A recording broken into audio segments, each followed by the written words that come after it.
I think that's a quick introduction to all of the services and programs of the Episcopal Church Foundation. Under leadership development, now that's vital practices. I mean, that's aimed at the clergy and lay leaders of parishes. The fellowship partners program has existed for a very long time. It used to be only for clergy. Now there are also spots for lay people. You can be an Episcopal Church Foundation fellow. Under financial resources, that's what where the bulk of our work is. And for over 30 years, I think the foundation has been the planned giving arm of the Episcopal Church.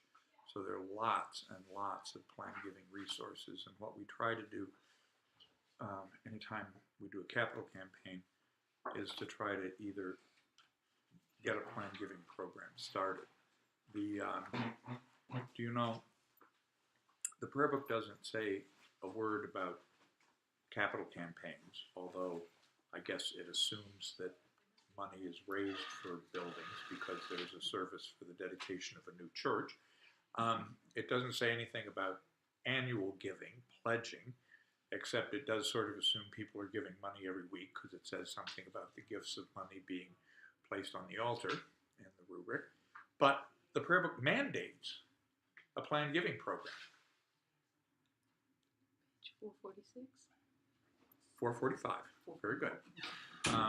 The minister of the congregation is directed to instruct the people from time to time about the duty of all Christian parents to make prudent provision for their families and of all people while they're in health to make wills, not neglecting to leave bequests for religious and charitable uses if possible. So,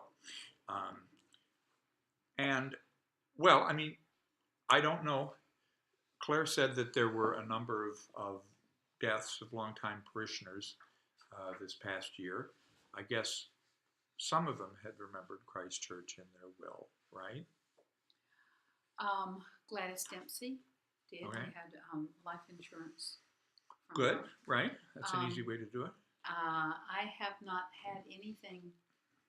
I have not heard of anything from the others. Well, I mean, the thing is, there's a New York expression: if you don't ask, you don't get. Mm-hmm. Most of the time, parishes, people have made planned gifts to their college or some other institution that asked for it. I mean, that they not only support it, but also that asked for it. And most of the time, we don't ask, and that leads people to... We did have a large planned gift, though, from Right. Deacon Lorraine. outside of the parish, from Deacon Lorraine Cusick, because Right. she liked what she That's saw very going good. on here. And you also had, some years ago, a very large gift, right? Yes. Yes. Very large gift. Very large. And gift. the thing, if I may, I mean, it's not a story that has been told only in Babylon. One of the reasons that you have so little of that left at this point is that you didn't have a policy in place about what to do with planned gifts. See, the main work of a planned giving program is not so much asking people, although that comes later. The work is figuring out what you're going to tell people you will do with their planned gift. I mean, you don't get any solicitation for a planned gift from a college or even public radio without them saying what they're going to do with it. If they said, remember us in your will, and when the money lands on the table, we'll figure out what to do with it, it would not be as compelling a pitch. So if you go forward with even the first phase of that we'll talk about of capital campaign, I'll want to see if there's somebody that I can work with on coming up with a gift acceptance policy so that when you get a planned gift, the money isn't just burning a hole in the middle of the vestry table. You have already decided what you would do with such a gift. Well, in our bylaws, it's the reason that the money from Deacon Lorraine and the money from Gladys Dempsey went or is going. It hasn't actually been transferred into the endowment yet, or it's the quasi endowment. Right. Is because of the bylaws. The bylaws states that all memorial gifts. Let me find it. Well, this is All bequests and memorial Okay. gifts received by the parish, unless they are designated by the donor or testator for specific purposes, will be placed in an investment fund known as the Christ Church Memorial Fund, and that's the Stifel fund. That's the whole thing. Okay, all right, okay. So you've already done it. Yep, that we have done. Okay, Of course, it says the income may be drawn upon, right. and And that's the, unfortunately, the bylaws don't say not more than a prudent amount can be drawn. Okay, well, that's good. That's good. we did get that. So, Got so that. you're already there. Well, you are miles ahead of many places then. So then we can maybe start talking about ways, I mean, with somebody who's interested in doing it, ways of simple, non-pressure ways of just putting the information out there. I mean, every newsletter, should end with the, remember Christ Church Babylon in your will. It used to. And right, Mhm. and It used to. but even we don't from have time it. to time, giving the wording and stuff like that, pointing out that it's even easier, as you said that one person did, to make Christ Church a beneficiary or partial beneficiary of a life insurance policy. That doesn't take a visit to a lawyer. And then there might be instances where a more, where a more personal approach is appropriate. I mean, I will never forget, when I was on the diocesan staff in New York, I was preaching one Sunday in Pleasantville, a town north of the city. And I guess I was doing the 8 o'clock service by myself. I don't remember why. But I talked to the nice altar-guild lady, and we had a nice conversation. And after the main service, I said to the priest, Mrs. So-and-so is a widow, no children, no family closer than second cousins. Has anybody thought about asking her to consider leaving her house to the church? The priest looked at me as if I'd gone crazy and said, why would we want to do that? And I'm like, you'd own a house in Westchester County? I mean, it takes a little bit of vision but I mean, it is the most forward-looking, a plan giving program is the most forward-looking thing any leadership group can be doing, because chances are the people around this table will not benefit from your efforts in a plan giving. It's totally about the future. Capital campaigns, the foundation has been doing capital campaigns for probably about 10 years now, has raised, I think, $200 million for parishes and institutions and dioceses in that time. Of course, the Episcopal Church Foundation deals only with Episcopal parishes, dioceses, religious orders, camps and conference centers, schools.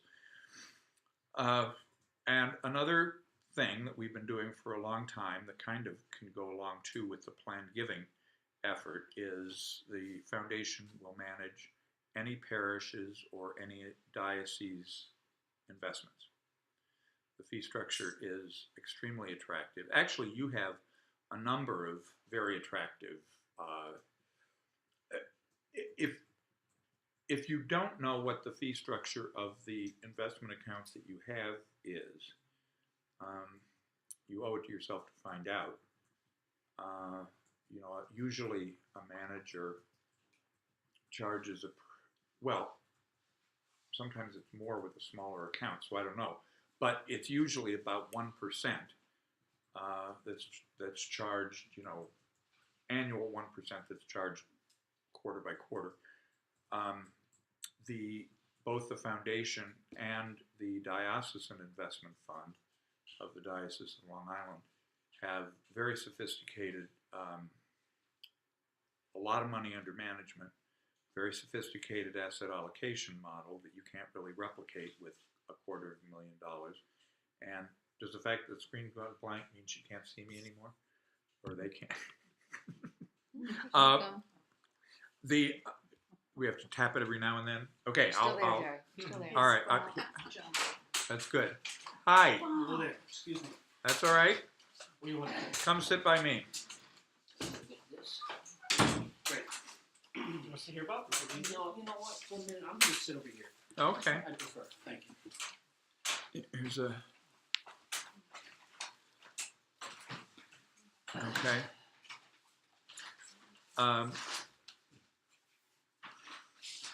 So you might, you would benefit. I mean, I see that in your portfolio, you own a number of individual stocks. I mean, that's kind of what a common way to do it when there's a small portfolio.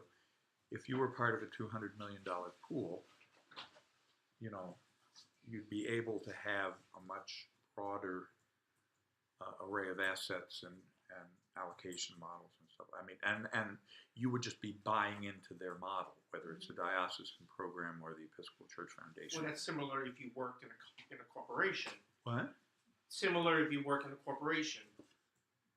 You're investing not as an individual, you're investing into the corporate-wide individual policies. Is that what You'd be owning shares of the fund, Yes. not individual stock. But are we benefiting And there would from be- all other employees of a company? Well, what you're benefiting from is all the other people that are investing in that pool, Mhm. which allows, I mean, with $200 million, I mean, the diocese has, what, about $150 million, and the foundation has $200 million. Not their own money, but I mean, you know, other people are investing with it. Well, I know the diocesan program has 13 different managers, you know, in different sectors of the market. You can have that kind of diversification if you have a lot of money. You can't do it with a small amount. So I encourage you to look at that separately. We also do assistance with annual giving. I mean, those are the three ways that people support churches and all not-for-profits: annual giving, what we call pledging, capital gives, and planned gifts. So we have services in all those areas. We've got publications, the Vestry Resource Guide, the Funding Future Ministry is the planned giving workbook. They're planned giving on demand, so you don't have to wait. I mean, you know, and I can't stress how important that is, because if we're not doing planned giving, it means we're not thinking about an important part of the future. And so, you know, since leadership is not about solving the immediate problem, leadership is about preparing for our successors and making sure that we pass on to them an institution that's stronger and better able to do its job than it was when we got into office. We have to think about the future. You also have a cartoon. They're not all the same. Oh, fun. Yeah. So we'll have to share. This is our meeting. This is our annual meeting. Really, Herb, it's okay if you have more Twitter followers than me. I got the priest one. I got the greater one. You got the greeter one? Right.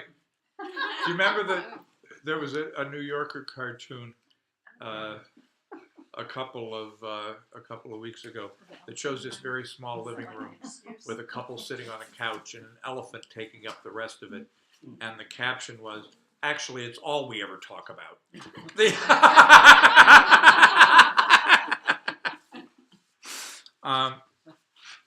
All right, so the foundation is meant to strengthen the institutions of the church, both in terms of leadership and finances, to be able to do a better job of whatever that part of the church is supposed to be doing. So I'm glad that you called.